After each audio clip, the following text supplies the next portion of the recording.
నమస్తే, welcome to hello doctor. ఈ రోజు హలో డాక్టర్ లో 49 సంతాన సాఫల్యత మరియు పరిశోధన కేంద్రం నుంచి డాక్టర్ మౌనిక గారు మనతో పాటు ఉన్నారు స్టూడియోలో. సో వారితో మాట్లాడదాం. ప్రెసెంట్ డేస్ లో చాలా మంది సంతానలేమితో బాధపడుతున్నారు.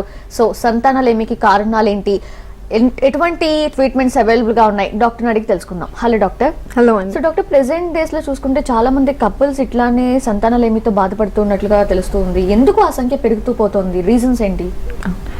సో ఇంతకు ముందు ఈ ఇన్ఫర్టిలిటీ ప్రాబ్లం అనేది అంత ర్యాంపెంట్గా లేకుండే అండి ఓల్డర్ జనరేషన్స్లో. ఇప్పుడు టైం పాస్ అయ్యే కొద్దీ ఏమవుతుందంటే ఇంకా కూడా ఇంక్రీజింగ్గా చూస్తున్నాం. In fact percentage of infertility rates అన్నవి కాంట్రిబ్యూషన్ వైఫ్ వల్ల 30% కేసెస్లో ప్రాబ్లమ్స్ రావడం, లేదా హస్బెండ్ కేసెస్లో కూడా ఈ మధ్య ఈక్వల్గా 30% కేసెస్ మెన్లో కూడా ప్రాబ్లమ్స్ ఉండడం వల్ల కపుల్స్కి ప్రెగ్నెన్సీ రావట్లేదు. రిమైనింగ్లో ఒక 20 to 25% వరకు కంబైన్డ్ అంటే బోత్ వైఫ్ అండ్ హస్బెండ్లో ఏదో కొన్ని ఇష్యూస్ ఉండడం వల్ల ప్రెగ్నెన్సీ రావడం కష్టంగా ఉందన్నమాట. రిమైనింగ్ 10%లో కొంచెం అన్ఐడెంటిఫైడ్ లేదా అన్ఎక్స్ప్లెయిన్డ్ ఫ్యాక్టర్స్ అనేది ఎగ్జిస్ట్ అవుతాయి. పాస్ట్లో ఏమయ్యేది అంటే లైఫ్ స్టైల్ వేరుగా ఉండేది అండ్ ఏజ్ అట్ మ్యారేజ్ అంటే చాలా ఎర్లీగా పెళ్లి చేసుకునే వాళ్ళు కాబట్టి వాళ్ళ ఎగ్ రిజర్వ్ అన్నీ కూడా బెటర్గా ఉండేది. ఇప్పుడు లేట్గా అంటే కెరియర్ రీజన్స్ వల్ల అయ్యి ఉండొచ్చు, వేరే రీజన్స్ వల్ల అయ్యి ఉండొచ్చు, ప్రెగ్నెన్సీని లేట్గా ప్లాన్ చేసుకుంటున్నారు, లేదా ఫ్యామిలీ లైఫ్ అండ్ పెళ్లి కూడా లేట్గా ప్లాన్ చేసుకుంటున్నారు. కాబట్టి ఏమవుతుందంటే ఆ టైంకి లేడీ పుట్టడంతో ఎనీ ఫిక్స్డ్ నెంబర్ ఆఫ్ ఎగ్స్తో పుడుతుంది కాబట్టి విత్ టైం ఎగ్ నెంబర్స్ అనేవి డిక్లైన్ అవుతూ పోతాయి, తగ్గుతూ పోతాయి. అండ్ ఎస్పెషలీ 35+ వెళ్ళినప్పుడు ఈ నెంబర్ డిక్లైన్ అనేది ఇంకా కూడా ఫాస్ట్గా జరుగుతుంది. సో లేట్ చేసే కొద్దీ మనము marriage or pregnancy planning late చేసే కొద్దీ ప్రెగ్నెన్సీ రావడం కూడా ఈక్వల్లీ డిఫికల్ట్ అవుతూ ఉంటుంది. సిమిలర్లీ వేరే మెడికల్ కండిషన్స్ క్రాపప్ అవుతాయి అనమాట ఏజ్ ఎక్కువ అయ్యే కొద్దీ. అంటే ఎనీ డయాబెటీస్ ఇష్యూ ఉండొచ్చు, లేదా బీపీ ఇష్యూస్ ఉండొచ్చు. ఇవన్నీ ప్రాబ్లమ్స్ ఎలా ఎఫెక్ట్ అవుతాయి ఫర్టిలిటీ అంటే ఎస్పెషలీ మెన్లో ఏమవుతుందంటే అంగం గట్టి పడ్డం అంటే ఎరెక్షన్ కావచ్చు, ఇజాక్యులేషన్ కావచ్చు, ఇవన్నీ కూడా they are controlled by blood vessels అంటే రక్తం వెళ్ళడం వల్ల ఎరెక్షన్ రావడం. సో ఎప్పుడైతే వాళ్ళకు డయాబెటీస్ ఉంది, అన్కంట్రోల్డ్ ఉంది, అప్పుడు ఏమవుతుందంటే నర్వ్స్ ఎఫెక్ట్ అవుతాయి, బ్లడ్ ఫ్లో ఎఫెక్ట్ అవుతుంది.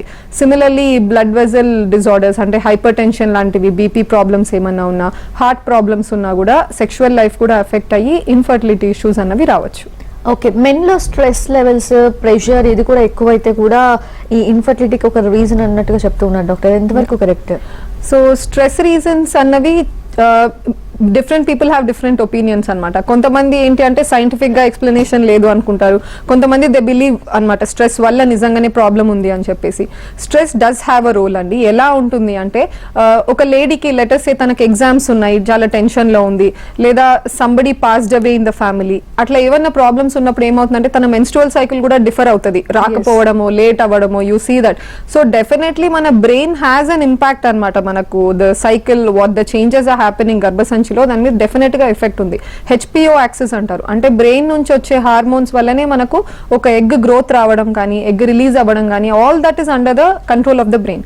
ఎప్పుడైతే మనకి స్ట్రెస్ రీజన్స్ వల్ల, లేదా ఒబేస్ అవ్వడం, బాగా ఓవర్ వెయిట్ అవ్వడం కానీ, వేరే అదర్ ఇష్యూస్ వల్ల ఎప్పుడైతే మనం డిస్టర్బ్డ్ గా ఉంటామో ఆటోమేటిక్ గా మనకు ఆ హార్మోన్స్ రిలీజ్ అన్నది కూడా ఎఫెక్ట్ అవుతుంది అనమాట. ఓకే, అండ్ డాక్టర్ ఇద్దరిలో కూడా ఎటువంటి ప్రాబ్లమ్స్ లేవు అని చెప్తూ ఉంటారు కొన్ని కేసెస్ లో, అయినా కూడా వాళ్ళు ఇన్ఫర్టిలిటీతో బాధపడుతూ ఉంటారు ఇన్ఫర్టిలిటీతో. సో దానికి రీజన్ ఏంటి? సో దీన్ని అన్ఎక్స్ప్లెయిన్డ్ ఇన్ఫర్టిలిటీ అంటారండి. అంటే ఎంత హై ఉందంటే 20 to 25% కపుల్స్కి ఇదే ప్రాబ్లం, వెరీ యాజిటేటింగ్. అంటే రీజన్ చెప్పలేమన్నమాట, ఎందుకు ఎగ్జాక్ట్గా సాలిడ్గా కాంక్రీట్గా ఇది ప్రాబ్లం అండి, దీనివల్ల మీకు కావట్లేదు ప్రెగ్నెన్సీ, లేదా వైఫ్లో ప్రాబ్లం వల్ల రావట్లేదు, హస్బెండ్లో ప్రాబ్లం వల్ల రావట్లేదు అని మేము పాయింట్అవుట్ చేయలేం. కానీ ఈ అన్ఎక్స్ప్లెయిన్డ్ ఇన్ఫర్టిలిటీ అంటే రీజన్ లేదు, అంతా బాగానే ఉంది అని కాదు, బట్ మనం బేసిక్ ఇన్వెస్టిగేషన్స్తో ప్రాబ్లం ఏంటి అన్నది మనం కనుక్కోలేకున్నాము. And even if we are able to identify దానికి ప్రాపర్ సొల్యూషన్ ప్రొవైడ్ చేయలేకున్నాం. ఇప్పుడు ఓన్లీ ఎగ్ రిలీజ్ అవుతుందా లేదా, ట్యూబ్స్ రెండు వైపులా ఓపెన్ ఉన్నాయా లేదా, హస్బెండ్ కణాల కౌంట్స్ కరెక్ట్ ఉన్నాయా లేదా అన్నది మాత్రమే మనం చూసుకోగలం. Minor factors like tube open ఉంది బట్ ఫంక్షన్ ఎలా ఉంది, దాని మూవ్మెంట్ ఎలా ఉంది, ఎగ్ని కలెక్ట్ చేసుకోగలుగుతుందా లేదా, అసలు ట్యూబ్ కరెక్ట్గా ఓవరీ మీద ఉందా లేదా, and what is the egg quality, sperm quality ఎలా ఉంది, అంటే అన్ని మిలియన్స్ ఆఫ్ స్పర్మ్స్ ప్రాపర్గా మనకు గర్భసంచిలో పడుతున్నా కూడా ఒక్క స్పర్మ్ కూడా why it's unable to reach the egg and given embryo. So ఇట్లాంటి చిన్న చిన్న రీజన్స్ అన్నవి there are many reasons that can be listed under unexplained infertility. కానీ వీటిని ఎగ్జాక్ట్గా కనుక్కోవడానికి, అంత డయాగ్నోస్ చేయడానికి టెక్నాలజీ ఇప్పుడు లేదు, అండ్ ప్రాపర్గా సొల్యూషన్స్ ప్రొవైడ్ కూడా చేయలేం. కాబట్టి ఏం చేస్తామంటే మనం బైపాస్ చేస్తాం. సరే ట్యూబ్ లో ప్రాబ్లం ఉండొచ్చు, మనం కనుక్కోలేకున్నాం, what can we do, will bypass. సరే ట్యూబే అవసరం లేని ప్రొసీజర్ అంటే IVF, in vitro fertilization, test tube baby పద్ధతి. అంటే అక్కడ డైరెక్ట్ గా అండాశయం నుంచే గుడ్డు తీసి హస్బెండ్ కణం వేసి ఎంబ్రియో తయారు చేసి లేడీ గర్భసంచిలో ఇంట్రడ్యూస్ చేస్తున్నాం కాబట్టి there is no role of the tube in IVF. So ఎవరికైతే ట్యూబ్స్ బ్లాక్ ఉన్నాయి లేదా ట్యూబ్స్ 2 తీసేయాల్సి వచ్చింది ఇంతకు ముందు ట్యూబ్ లో ప్రెగ్నెన్సీ రావడం వల్ల, లేదా చాలా సార్లు న్యాచురల్ గా ట్రై చేశారు, ఐయుఐస్ కూడా 3 to 4 సైకిల్స్ అయ్యాయి, ఫెయిల్ అయ్యాయి, ఇలాంటి కేసెస్ లో the answer will be IVF. Okay. And doctor, women లో ఈ ట్యూబ్ ప్రాబ్లమ్స్ తో పాటు ఇంకా ఏమేం ప్రాబ్లమ్స్ ఇన్ఫర్టిలిటీకి కారణం అవుతాయి? సో బ్రాడ్గా లేడీలో మనకు వీ కెన్ సబ్ క్లాసిఫై ఏంటంటే ఫస్ట్ ఓవేరియన్ ఫ్యాక్టర్స్ అంటాం, అంటే అండాశయంలో ప్రాబ్లమ్స్ ఉండడం. అక్కడ ఏంటి అంటే గుడ్ల సంఖ్య ఎలా ఉంది, రిజర్వ్ ఎలా ఉంది, ఒకవేళ బాగానే ఉంది అంటే ప్రాపర్గా ఒక ఎగ్ మెచ్యూర్ అయ్యి పెద్దగా అయ్యి రిలీజ్ అవుతుందా లేదా, ఎనావ్యులేషన్ ప్రాబ్లమ్స్ అంటే నీటి బుడగల సమస్య, థైరాయిడ్ ప్రాబ్లం కానీ, ప్రొలాక్టిన్ హార్మోన్ అబ్నార్మాలిటీస్ కానీ. నెక్స్ట్ ట్యూబల్ ప్రాబ్లమ్స్ అంటే ట్యూబ్లో బ్లాక్ ఏమన్నా ఉందా లేదా వేరే రీజన్స్ అంటే ఇన్ ద పాస్ట్ ఇన్ఫెక్షన్స్ ఏమన్నా ఉన్నాయా హిస్టరీ, అవి చూసుకోవడం. నెక్స్ట్ గర్భసంచి, యూట్రైన్ ప్రాబ్లమ్స్. గర్భసంచిలో ఏమేమి ఉండొచ్చు అంటే గోడలో గడ్డలు ఉండడం, ఫైబ్రాయిడ్స్ అంటాం, లేదా కొంతమంది గర్భసంచిలో వాపు ఉంది అని అంటారు, దాన్ని అడినోమయోసిస్ అంటాం. దీని మీనింగ్ ఏంటి అంటే గర్భసంచి లోపల ఉండాల్సిన లైనింగ్ ప్రతి మంత్ మనకు షెడ్ అవుతుంది పీరియడ్ ఫామ్ లా, ఆ లైనింగ్ వెళ్ళి గర్భసంచి గోడలో బయట ట్యూబ్స్ మీద, ఇంటెస్టైన్స్ పేగుల మీద అంతా కూర్చుంటుంది అనమాట. దాన్ని మనం ఎండోమెట్రియోసిస్ అంటాం. That reason can also be there ఇన్ఫర్టిలిటీకి. అండ్ లాస్ట్ సర్వైకల్ ఫ్యాక్టర్స్ లేదా వెజైనా, అంటే కొంతమందికి వెజైనిస్ఫస్, పెయిన్ఫుల్ ఇంటర్కోర్స్, అంటే లేడీస్ సైకలాజికల్లీ ఏంటి అంటే వాళ్ళకు సెక్షువల్ ఇంటర్కోర్స్ అన్నదే చాలా పానిక్ క్రియేట్ చేస్తుంది కాబట్టి ద మజిల్స్ ఆఫ్ వెజైనా స్పాజంలోకి వెళ్ళిపోతాయి. సో పెనట్రేటివ్ యాక్ట్ అన్నదే అలౌ చేయరు అనమాట. So that can be certain reasons. Okay. Men విషయానికి వస్తే ఎటువంటి రీజన్స్ ఉంటాయి డాక్టర్? సో మెన్లో ఇన్ఫర్టిలిటీ మనం చూసేది సిమెన్ అనాలిసిస్. కౌంట్స్లో ఏమన్నా తక్కువ ఉంది లేదా మొటిలిటీ, కదలిక ఉండే కణాల శాతం తక్కువగా ఉన్నాయి అని ఏమన్నా కనపడితే విల్ హ్యావ్ టు స్టార్ట్ అనమాట ఇన్వెస్టిగేషన్. ఏముండే హిస్టరీ గురించి స్టార్ట్ చేస్తాం, అంటే పుట్టినప్పటి నుంచి విల్ స్టార్ట్ టేకింగ్ అనమాట. టెస్టెస్ ప్రాపర్గా డిసెండ్ అయినాయా లేదా స్క్రోటంలోకి, అండ్ చిన్న వయసులో ఏమైనా సర్జరీస్ జరిగాయా, హర్నియా కోసం ఏమైనా సర్జరీస్ జరిగాయా, ట్రామా, ఏమన్నా రోడ్ ట్రాఫిక్ యాక్సిడెంట్స్ ఆ రీజన్లో ఏమన్నా ట్రామా జరిగిందా, అట్లా వెరైటీ క్వశ్చన్స్ అడుగుతాం అనమాట. నెక్స్ట్ ఏంటి అంటే ప్రాబ్లం బ్రెయిన్ నుంచి వచ్చే సిగ్నల్ వల్ల కావచ్చు, లేదా టెస్టిస్లో ఎక్కడైతే స్పర్మ్స్ ప్రొడ్యూస్ అవుతున్నాయో అక్కడే ఇష్యూ ఉండొచ్చు. ఇంకొంతమందిలో సెక్షువలీ ట్రాన్స్మిటెడ్ ఇన్ఫెక్షన్స్ వల్ల టెస్టిస్ లో ప్రొడ్యూస్ అయిన స్పర్మ్స్ బయటికి వచ్చే దారిలో డక్ట్స్ ఉంటాయి, ఆ డక్ట్స్ లో బ్లాక్స్ క్రియేట్ అవ్వడం వల్ల స్పర్మ్స్ మనకు బయటికి రాలేకుంటాయి. సో అట్లా ఏ రీజన్ అయి ఉంటుంది, ప్రీ టెస్టిక్యులరా, టెస్టిక్యులరా లేదా పోస్ట్ టెస్టిక్యులర్ రీజనా ఎక్కడ అన్నది మనము ఫిగర్ అవుట్ చేయాల్సి ఉంటుంది. Right, we have a caller doctor Padma garu Guntur నుంచి. నమస్తే అండి పద్మ గారు, మీ సమస్య ఏంటో చెప్పండి, డాక్టర్ గారు ఉన్నారు. సరే మేడం, చెప్తాను. టీవీ వాల్యూమ్ మ్యూట్ లో పెట్టండి, డాక్టర్ గారితో మాట్లాడండి. పద్మ గారు. పద్మ గారు కాదు మేడం, నా పేరు ఫాతిమా. ఓకే, చెప్పండి. మా అమ్మ 5 నెలల్లో సరిగ్గా అవుతుంది మేడం. ఓకే అండి, పెళ్ళయిందా అండి డాటర్ కి? మేడం మ్యారేజ్ అయిందా తనకి? లేదు మేడం, ఇంటర్ సెకండ్ ఇయర్ చదువుతుంది. ఓకే అండి, సో ఇది సెకండ్ ఇయర్ చదువుతుంది. మా అమ్మ పేరు వచ్చి చాందిని. ఓకే ఓకే అండి, నైస్. పీరియడ్ సరిగా రాకపోవడం అనేది ప్రాబ్లమ్ ఎవరెవరిలో, ఎస్పెషలీ ఈ టీనేజ్ ఏజ్ లో వస్తున్నప్పుడు ఏమవుతుందంటే అండి 2 టైప్స్. అంటే ఒకటి పెళ్లి అయిన తర్వాత ఏంటి అంటే ఈ పీరియడ్ సరిగా రాలేదంటే కన్సర్న్ ప్రెగ్నెన్సీ అనమాట.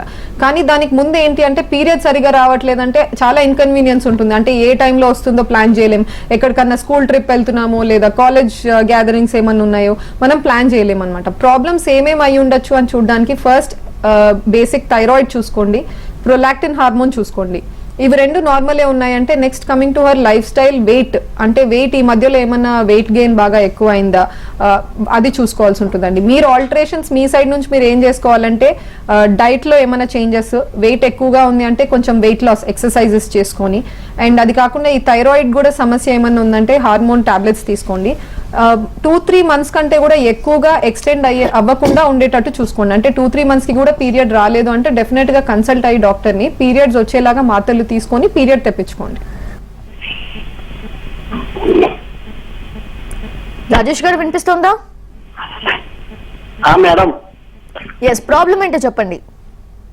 అంటే మేడం, అంటే మా మిస్సెస్ కి ఇది పీసీఓడి ప్రాబ్లం వచ్చింది మేడం. ఓకే అండి, అది టాబ్లెట్లు వాడానండి. వాడిన తర్వాత ఒక 15 days అయిన తర్వాత అంటే డే టైం వస్తుంది కదండి, ఓకే అండి. టైం వచ్చిందాక చూడమన్నారండి. ఒకవేళ డేట్ రాకపోతే 15 days తర్వాత ఇప్పుడు హాస్పిటల్కి రమ్మన్నారు. కాకపోతే డేట్ రాలేదు మేడం. ఓకే దాటిపోయింది. ఇప్పుడు మామూలుగా నైట్ ప్రెగ్నెన్సీ టెస్ట్ దాంతో టెస్ట్ చేస్తే రాలేదండి. ఓకే అండి. ఓకే అంటే ఇప్పుడు ఏం చేయాలండి మేడం? ఓకే అండి. ఇప్పుడు పీసీఓడి సమస్యలో ఏమవుతుందంటే సైకిల్స్ రెగ్యులర్ గా రాలేదు అంటే ఇన్ఫర్టిలిటీ మీద ఎట్లా ఎఫెక్ట్ పడుతుందంటే అండి, ఒక గుడ్డు పెరిగి విడుదల కావట్లేదు తన ప్రతి నెల. సో గుడ్డు లేనిది మీరు ప్రెగ్నెన్సీకి ట్రై చేసినా మనకు ప్రెగ్నెన్సీ అనేది కలగదు. సో ఇట్లాంటి కేసెస్లో ఏం చేయాలంటే మనము ఫాలిక్యులర్ స్టడీ అంటే డాక్టర్ని కన్సల్ట్ అయితే పీరియడ్ వచ్చిన 2nd or 3rd డే వెళ్ళి స్కాన్ చేయించుకొని కొన్ని టాబ్లెట్స్ ఉంటాయండి, అవసరమైతే 1 or 2 ఇంజెక్షన్స్ పెట్టి ఒక ఎగ్ పెరిగేలా చూసుకుంటారు. తర్వాత ఎగ్ పెరుగుతుందా లేదా అని కూడా ఫాలో అప్ స్కాన్స్ చేసుకుంటారు. ఎగ్ విడుదలైంది అన్న టైంలో మీ ఇద్దరు న్యాచురల్గా కలిసి ట్రై చేయొచ్చు. ఇంకొంతమంది ఏమనుకుంటారంటే చాలా మంది ముందు రెగ్యులరైజ్ చేసుకుందాం సైకిల్స్ని, ఆ ప్రాబ్లం మనం తగ్గించుకోగలిగితే ఆటోమేటిక్గా ప్రెగ్నెన్సీ అన్నది ఈజీ అవుతుంది కదా అని కొంతమంది అనుకుంటారు. కానీ పీసీఓడి ప్రాబ్లం అన్నది షుగర్ లాంటిది అనమాట. కంప్లీట్ క్యూర్ అన్నది ఉండదు, అది ఒక హార్మోనల్ డిస్టర్బెన్స్. మనం టైం టు టైం దాన్ని కంట్రోల్లో పెట్టుకోవాలన్నమాట. సో ఎటువంటి మ్యాజిక్ మెడిసిన్ లేదండి. అంటే ఓవర్ నైట్గా తనకు రెగ్యులర్గా సైకిల్స్ వచ్చేలా చేసేటట్టయితే దట్స్ నాట్ పాసిబుల్. కాబట్టి మీ సైడ్ నుంచి ఎఫర్ట్గా diet, exercises and doctor side నుంచి కొన్ని మెడికేషన్స్ అవి వాడుకుంటూ ఎగ్ పెరిగేలా చేసుకొని మీరు ప్రెగ్నెన్సీకి డైరెక్ట్ గా ట్రై చేయడం is a better option. Right, we have one more caller. Doctor Anantapuram నుంచి యమున గారు, నమస్తే అండి, మీ సమస్య ఏంటో చెప్పండి. మేడం నాకు పెళ్ళై 2 years అవుతుంది మేడం. ఓకే అండి. ఒకసారి ప్రెగ్నెన్సీ కన్ఫర్మ్ అయి అబార్షన్ అయింది. తర్వాత 1 year అవుతుంది, ఇంకా ఒకసారి కూడా కన్ఫర్మ్ అవ్వలేదు మేడం. డాక్టర్ తో కన్సల్ట్ అయినాము. ఓకే. మా హస్బెండ్ కి స్పర్మ్ కౌంట్ తక్కువ ఉంది అంటున్నారు. దానికి ఏమైనా ఫుడ్ తీసుకుంటే సరిపోతుందా లేకపోతే ఇంకా ఏమైనా చేయాలి? ఓకే అండి. కౌంట్ తక్కువ ఉంది అంటే ఎన్ని మిలియన్స్ ఉన్నాయండి కౌంట్? 22%. 22. ఓకే అండి. సో ముందు సిమెన్ అనాలిసిస్ అన్నది చేయించుకునేది నార్మల్ WHO అని ఒక యూనిఫామ్ బాడీ ఉంటుందండి ఎంటైర్ వరల్డ్కి. వాళ్ళు ఏమంటారు అంటే కౌంట్స్ 15 million/milliliter కంటే ఎక్కువ ఉంటే నార్మల్ కౌంట్, అండ్ కదలిక ముందుకు వెళ్ళే కణాల శాతం అంటే ప్రోగ్రెసివ్ మోటిలిటీ అట్లీస్ట్ 32% అబవ్ ఉండాలి. నౌ ఈ పారామీటర్స్ అన్నది చాలా డయాగ్నోస్టిక్ సెంటర్స్ చాలా నంబర్స్ తీసుకుంటారు. అంటే కొంతమంది 50 కంటే ఎక్కువ ఉంటే నార్మల్, ఇంకొంతమంది 60 కంటే ఎక్కువ ఉంటే నార్మల్, కొంతమంది 20 కంటే ఎక్కువ ఉంటే నార్మల్, ఇలా చాలా వేరీడ్గా ఉంటుంది. సో మీరు ఫస్ట్ ప్రాపర్ స్టాండర్డ్ ఫర్టిలిటీ సెంటర్లో వెళ్ళి మీరు సెమెన్ అనాలిసిస్ రిపీట్ చేసుకోండి. నిజంగా అలాగనే తక్కువ కౌంట్స్ ఉన్నాయి అంటే కొన్ని యాంటీ ఆక్సిడెంట్స్ ఇస్తారనమాట. Coenzyme Q, vitamin D, vitamin C, ఆస్పార్టిక్ acid, ఇలాంటి సర్టెన్ ఎలిమెంట్స్ రిచ్ ఉన్న ఫుడ్స్ మనం తీసుకోవాలి. ఫుడ్స్ వచ్చేసి యూజువలీ రెడ్ కలర్డ్ ఫ్రూట్స్ అంటే టొమాటోస్ కానీ, వాటర్ మెలన్స్ కానీ, స్ప్రౌట్స్, కొన్ని నట్స్ ఉంటాయి, అండ్ హై ప్రోటీన్ డైట్ ఉండాలి. అంటే more like non vegetarian, chicken కానీ, ఫిష్ కానీ, ఎగ్స్ కానీ. సో ఇటువంటి డైట్ చేయడం ద్వారా డెఫినెట్గా ఇంప్రూవ్మెంట్ కనపడుతుంది. అండ్ లైఫ్ స్టైల్లో కూడా అంటే తనకి ఏమైనా స్మోకింగ్ హ్యాబిట్స్ కానీ, డ్రింకింగ్ హ్యాబిట్స్ అలా ఏమైనా ఉంటే డెఫినెట్గా దాన్ని టేపర్ చేసుకొని స్టాప్ చేసుకుంటే better. Right, we have one more caller. Doctor Kurnool నుంచి శశిధర్ రెడ్డి గారు, నమస్తే అండి, మీ సమస్య ఏంటో చెప్పండి. డాక్టర్ గారు ఉన్నారు.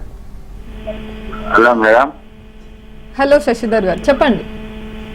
మా భార్యకి ఇది గర్భసంచిలో ఇది గడ్డలు ఉన్నాయంట, అదేమో ఆపరేషన్ చేస్తున్నారా ఏం మేడం? ఓకే అండి. తన వయసు ఎంత అండి ఇప్పుడు? వయసు 44 మేడం. 44 years. ఓకే. అవును. అంటే పిల్లలు ఉన్నారు కదండి, ఫ్యామిలీ కంప్లీటెడ్ కదా ఆల్రెడీ తనకి? అవును మేడం. ఓకే అండి. సో ఇది మామూలు కాంపౌండ్ మేడం, సిజరింగ్ ఏం లేదు అప్పుడు. ఓకే అండి. అదే ఇప్పుడు ఈ ఫైబ్రాయిడ్ గడ్డల సమస్య అన్నది యూజువల్ గా ఈ ఎల్డర్లీ ఏజ్ గ్రూప్ అంటే 40+ లో ఎక్కువగా చూస్తుంటామండి. ఫస్ట్ ఏంటి అంటే స్కాన్ చేసుకొని గడ్డ సైజ్ ఎలా ఉంది అవి చూసుకోవాలి. నెక్స్ట్ ఏంటి అంటే లేడీకి ఎంత ఎఫెక్ట్ అవుతుంది లైఫ్ స్టైల్, అంటే తనకు బ్లీడింగ్ చాలా హెవీగా అవ్వడం వల్ల నీరసం వస్తుందా, చాలా నొప్పి ఉంటుందా పీరియడ్స్ టైమ్ లేదా పీరియడ్స్ ముందు తర్వాత కూడా. సో ఎంత బ్యాడ్గా సిమ్టోమాటిక్, ఎంత బ్యాడ్గా తనకు ప్రాబ్లమ్స్ అవుతున్నాయి అన్న దాన్ని బట్టి డిసైడ్ అవుతాం ట్రీట్మెంట్. కొన్ని చిన్న ఫైబ్రాయిడ్స్ అన్నవి టాబ్లెట్స్ లేదా ఇంజెక్షన్స్తో స్లైట్గా వాటి సైజెస్ అన్నవి తగ్గించవచ్చు. కానీ కొన్ని సిగ్నిఫికెంట్ సైజ్ అంటే more than 3 centimeter size fibroids and తనకి ఎస్పెషలీ హెవీ బ్లీడింగ్ లేదా పెయిన్ కాజ్ చేసే ఫైబ్రాయిడ్స్ తీసేయాలని అనుకుంటామండి. అండ్ ఉత్త ఫైబ్రాయిడ్ తీయాలా లేదా కంప్లీట్ గా యూట్రస్ తీసేస్తే బెటరా అనేది డాక్టర్ ఒపీనియన్ తీసుకోండి. ఎందుకంటే మల్టిపుల్ ఫైబ్రాయిడ్స్ ఉన్నాయనుకోండి, మోర్ దెన్ 2 to 3 ఫైబ్రాయిడ్స్ ఉన్నాయనుకోండి వేరే చోటల్లో, మీరు 45 years అంటున్నారు కాబట్టి తనకి ఎలాగో యూట్రస్ ని తీసేసుకోవడం బెటర్ ఆప్షన్. ఎస్.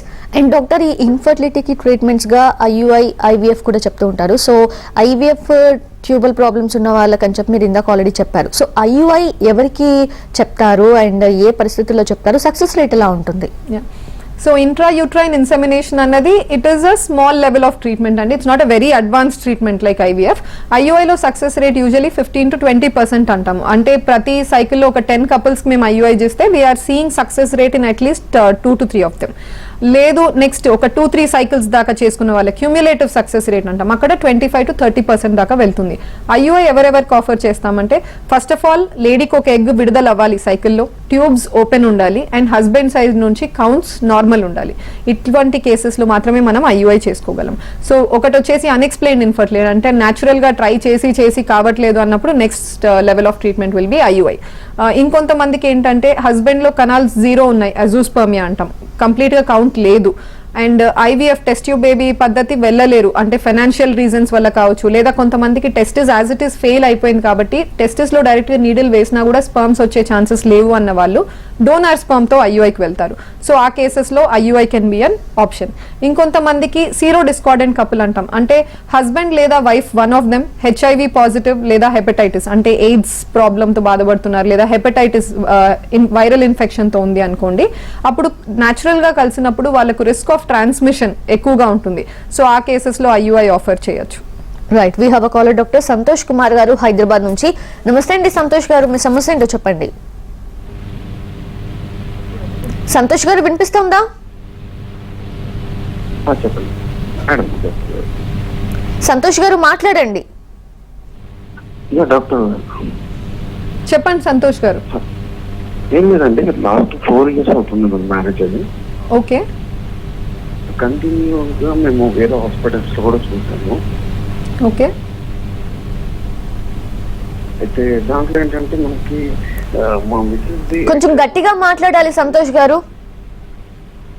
మా మిస్సెస్ ఎగ్ అవన్నీ కూడా ఓకే ఉన్నాయి. ఓకే, అయితే మేము డైరెక్ట్లీ వేరే కన్సల్ట్ అవుతే కూడా ఐయుఐ కూడా మొన్న లాస్ట్ మంత్ చేయించాం. ఓకే అండి. ఆ ఐయుఐ నుంచి కూడా ఎలాంటి రిజల్ట్ అనేది లేదు. మళ్ళీ తనకి నేనే మళ్ళీ పీరియడ్ అనేది స్టార్ట్ అయ్యింది, అంటే పీరియడ్స్ కూడా పోగొట్టుకుంది తనకి. ఓకే అండి. సో అదే అండి, సో ఐయుఐలో అంతా బాగుంటేనే మేము ఐయుఐ అటెంప్ట్ చేస్తామన్నమాట. సో ఐయుఐ ఫెయిల్ అయిన వాళ్ళకి ఫస్ట్ క్వశ్చన్ ఇదే ఉంటుంది, అంతా బాగానే ఉందన్నారు కదా, మరి ఎందుకు ప్రెగ్నెన్సీ కాలేదు ఐయుఐ చేసుకున్నా కూడా అని చెప్పేసి. So like I stated unexplained infertility అంటే ఇప్పుడు ఎగ్ విడుదల అవ్వచ్చు కానీ క్వాలిటీ ఎలా ఉంది, ట్యూబ్లోకి అసలు వెళ్ళిందో లేదో, స్పర్మ్స్ క్వాలిటీ ఎలా ఉన్నాయి, ఇవన్నీ మనము చూడలేము.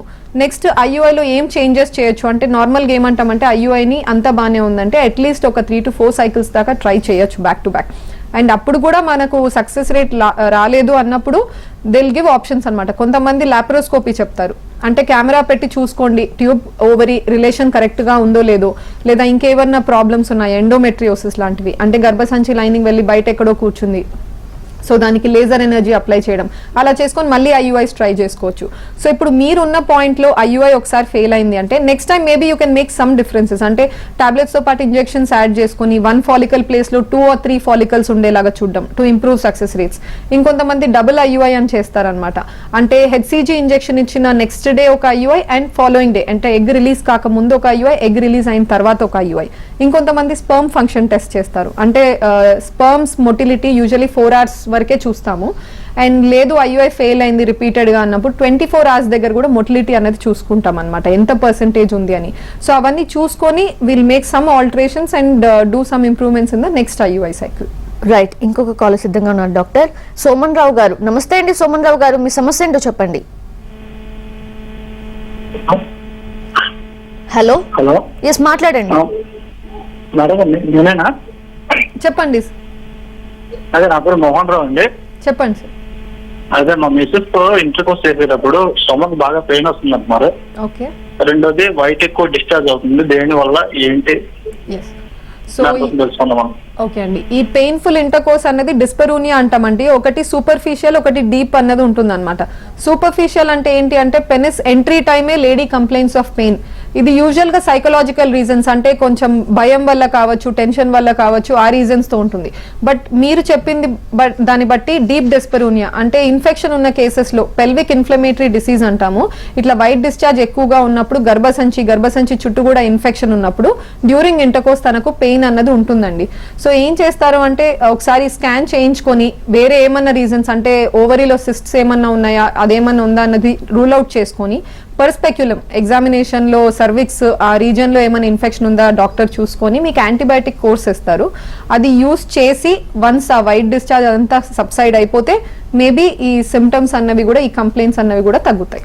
Right, we have one more call. Doctor Ramesh గారు, నమస్తే అండి. రమేష్ గారు, డాక్టర్ గారు ఉన్నారు, మాట్లాడొచ్చు. రమేష్ గారు మేడం చెప్పండి. మేడం మాకు పెళ్ళయి 6 years అవుతుంది. ఓకే అండి. ఒక బాబు 1.5 years లోనే జన్మించాడు. ఓకే. అయితే మళ్ళీ ప్రెగ్నెన్సీ అవుతుంది, మన డేట్ అవుతుంది. ఈరోజు డేట్ అయింది. ఓకే అండి. ప్రాబ్లం ఏంటి తెలుసుకోవడానికి ఫోన్ చేస్తున్నాను. ఓకే, అలా ఎన్నిసార్లు మిస్క్యారేజ్ అయిందండి బాబు తర్వాత? Maybe 6, 4, 7 times. ఓకే అండి, దట్స్ యూజువల్ గా మోర్ దెన్ 2 times మిస్క్యారేజ్ అయితే దాన్ని రికరెంట్ ప్రెగ్నెన్సీ లాస్ అంటామండి. బికాస్ ఒక మిస్క్యారేజ్ రిస్క్ అనేది ఎనీ లేడీకి ప్రెగ్నెన్సీలో అరౌండ్ 15 to 20% ఉంటుంది. మీ కేసులో సెకండరీ ఆర్పిఎల్ అంటాం దీన్ని. అంటే ఒక ప్రెగ్నెన్సీ బాగానే వెళ్ళి మీకు ఫార్చునేట్ గా ఒక బాబు ఉన్నాడు, కానీ నెక్స్ట్ ప్రెగ్నెన్సీ రావడంలో మిస్క్యారేజెస్ అవుతున్నాయి. కానీ more than 2 miscarriages almost 6 times అవుతుంది అన్నారు. కాబట్టి మీరు నెక్స్ట్ ప్రెగ్నెన్సీ ప్లాన్ చేసే ముందు ఫస్ట్ ఇవాల్యుయేషన్ చేసుకోండి. అంటే ప్రీ కన్సెప్షనల్ గా, అంటే ప్లాన్ చేసే ముందే డాక్టర్ని కలిసి కొన్ని టెస్ట్స్ ఉంటాయి. అంటే జన్యుపరంగా గుడ్డులో కానీ కణంలో కానీ ఏమైనా ప్రాబ్లమ్స్ ఉన్నాయా అన్న దానికి క్యారియోటైపింగ్ అని ఒకటి చేస్తారు. ఇంకొకటి యాప్లా అని చేస్తారండి, అంటే మాయ ఫామ్ అవుతుంది కదా, దాంట్లో ఏమైనా రక్తం గడ్డ కట్టే టెండెన్సీ ఎక్కువగా ఉండడం వల్ల ఇది జరుగుతుందా అని చెప్పి అవి చేయించుకొని నార్మల్ గా ఉంది అంటే next pregnancy urine pregnancy test positive వచ్చింది అన్న వెంటనే కొన్ని ఎక్స్ట్రా మెడికేషన్ సపోర్ట్ ఫామ్ లో ఇస్తారు. బ్లడ్ థిన్నర్స్ కావచ్చు, ప్రొజెస్ట్రాన్ హార్మోన్స్ కావచ్చు, అవన్నీ తీసుకొని నెక్స్ట్ ప్రెగ్నెన్సీ మీరు ప్లాన్ చేసుకోవాల్సి ఉంటుంది. అండ్ డాక్టర్, ఈ కేసెస్లో చాలా మంది సైకలాజికల్గా డిప్రెషన్కి లోనవుతూ ఉంటారు. సో వాళ్ళకి మీరు ఎటువంటి సైకలాజికల్ సపోర్ట్ ఇస్తారు? సో యాక్చువల్లీ ఇన్ఫర్టిలిటీలో కపుల్ వచ్చిన వెంటనే కౌన్సిలింగ్ ఈజ్ మోస్ట్ ఇంపార్టెంట్ అనమాట. అది 1 year మ్యారిటల్ లైఫా, 10 years మ్యారిటల్ లైఫా, హిస్టరీ ఎలా ఉంది అన్నది డిఫరెంట్. బికాజ్ ఒక్కొక్క లేడీ ఆర్ ఒక్కొక్క మ్యాన్ డిఫరెంట్గా తీసుకుంటారనమాట స్ట్రెస్ అనేది. సో కూర్చొని డెఫినెట్గా వాళ్ళ ప్రాబ్లం ఏంటి అన్నది హిస్టరీ మేము డీటెయిల్డ్గా తీసుకొని అది ప్రతి ప్రాబ్లంకి సొల్యూషన్ ఉంది అన్న విషయం ఫస్ట్ విల్ పుట్ ఫార్వర్డ్ అనమాట. అసలు ఐవీఎఫ్ ఫెయిల్ అయిన వాళ్ళకు కూడా this is the end of the road, ఇంకా మనకి ఇంకా ఆప్షన్ ఐవీఎఫ్ లోనే రాలేదంటే I don't have the chance of getting pregnant అనేది చాలా మందికి మిస్కన్సెప్షన్ ఉంటుంది. There is nothing like that అండి. బికాజ్ ఐవీఎఫ్ ఫెయిల్ అయినా కూడా you can go for another IVF. And IVF కి మించి వీ హ్యావ్ సర్టన్ ట్రీట్మెంట్స్ ఇంకా కూడా ఇంప్రూవ్ చేయడానికి సక్సెస్ రేట్స్. అంటే ఫామ్ అయిన ఎంబ్రియోని టెస్ట్ చేసి పెట్టడం, లేదా మంచి క్వాలిటీ ఎంబ్రియోస్ పెట్టి కూడా రిపీటెడ్ గా నెగటివ్ వస్తున్న వాళ్ళకి ఎరా అని టెస్ట్, అంటే గర్భసంచి లైనింగ్ కొంచెం శాంపుల్ తీసి టెస్టింగ్ కి పంపించి ఏ టైంలో మనం ట్రాన్స్ఫర్ చేస్తే బెటర్ గా ఇంప్లాంట్ అయ్యే ఛాన్స్ ఉంటుందని చూసుకోవడం. వీటి వల్లే అనదర్ 20%, నార్మల్ గా 60%, అంటే ఆల్మోస్ట్ 70-75% దాకా ఇంప్రూవ్మెంట్ చేయగలం అనమాట. So there is unlimited amount of options that are available. ఎక్కడ కూడా ఒక ఎండ్ పాయింట్ ఆర్ రోడ్ అని లేదు, అంటే దీనికి మించి ఇంకా మనకేం లేదు, ఖచ్చితంగా ఇంకా నాకు ప్రెగ్నెన్సీ రాదు అన్నది ఏమి ఉండదు. సో ఆ పాయింట్ పుట్ ఫార్వర్డ్ చేసి విల్ కౌన్సిల్ ద కపుల్.